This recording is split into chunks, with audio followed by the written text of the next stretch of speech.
एक दिन मैले उसलाई सोधे, कति माया गर्छौ मलाई? उसले भन्यो, आफूलाई भन्दा पनि धेरै। त्यसपछि मैले सोधे, कहाँसम्म मलाई साथ दिन्छौ? उसले मुस्कुराउँदै भन्यो, जबसम्म मेरो सास रहन्छ तबसम्म म तिमीलाई साथ दिन्छु। अनि फेरि मैले सोधे, के म तिमीलाई भरोसा गर्न सक्छु त? उसले भन्यो, आँखा बन्द गरेर भरोसा गर्न सक्छौ।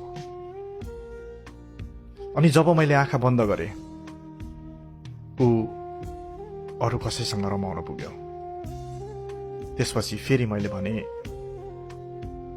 धोका दियौ तिमीले। उसले मुस्कुराउँदै जवाब दियो, मैले धोका दिएको होइन, भरोसा गर्यौ तिमीले।